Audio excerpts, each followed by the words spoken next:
Howdy folks, and welcome back to the Luminary Shoppe. I'm Rick, and I've been working on carriage lamps for probably 40 years now. Most commonly, carriage lamps are made with what we call a square frame or square body. That's the portion of the lamp that supports the head, carries the tail, and holds the glass and all the other components and embellishments of the lamp. Now, a square carriage lamp is not necessarily a square cube, but it has square corners, so it may be a little taller than it is wide or a little deeper. It's just more likely to be a rectangular shape than actually a square cubical shape. Victorian lamp builders very commonly used a square frame as the basis for a substantial and beautiful lamp. Now, the structure of a carriage lamp always starts with the frame or the body. And in the case of my current project, it's considered a square lamp. Though these lamp frames show considerable damage from exposure to the weather and a few parts that are probably not original, they still remain quite square and true.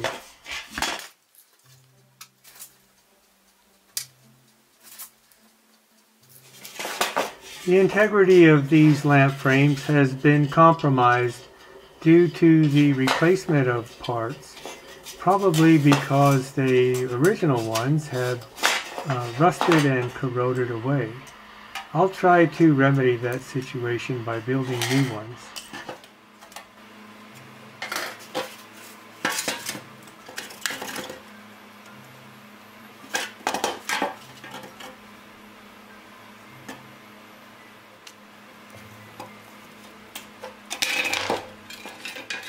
To be sure that I get these put back together correctly, I'll identify the parts where necessary, and I'll even make some small notches in the edges to show where they go together.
These are the notches that I mentioned that would help me put these lamps back together correctly. single notches for the off lamps and double notches for the near lamps.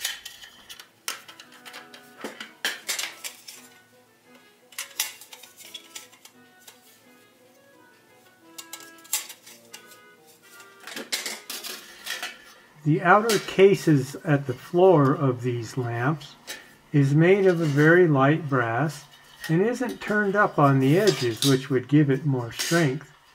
I'm going to replace both of them with steel.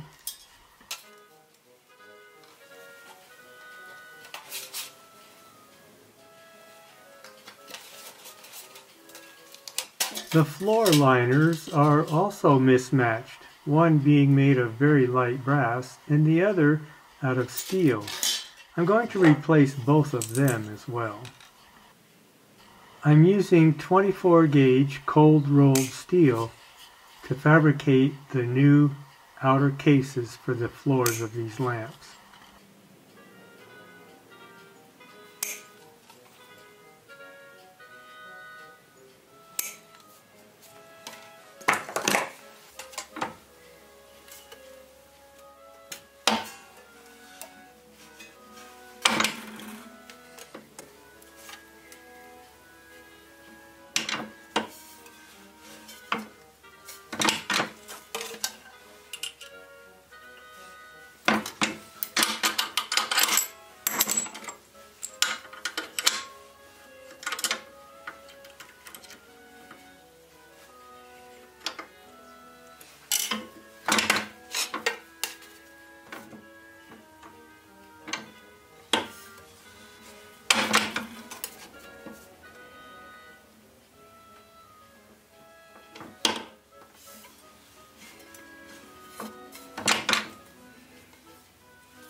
When I came to the shop yesterday, my head was pretty much involved in how I was going to go about to make these new floor liners. And I never even thought about the video camera. Those of you who have been following along on these videos have seen all of the operations that went into making these parts. So I'll just go ahead and pick it up from here.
The fact that this name tag is cut out and soldered to the top of this liner is another thing that makes me think that it's not the original liner. Typically, that name would have been stamped right into the liner and not on a separate tag. But I'll go ahead and add this tag to the corner just because I like them there.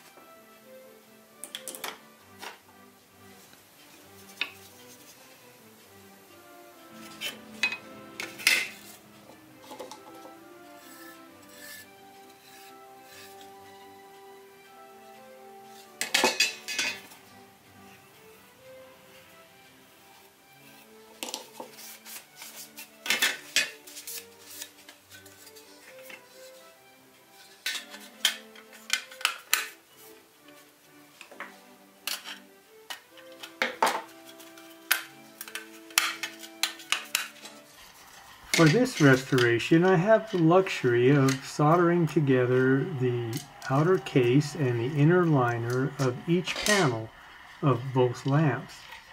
This makes for a better fit when I go to put them together after they're plated, and it also supports each piece so the plater can do a better job.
What I'm attempting to do here is make sure that the liners meet with no gaps or cracks.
Now I'll tack the lamp together with just a little spot of solder in the corners to make sure that everything fits square and true.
Now I'm going to put extensions on the bottom of the oil burners so that they can be mounted in the lamps when they're done, and we'll send them in to be silver plated along with the rest of the parts.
Well, now that I have the frames or bodies all rebuilt and ready to go to the silver plater along with the oil burners, I have one task left to do, and that's to make new doors for these lamps.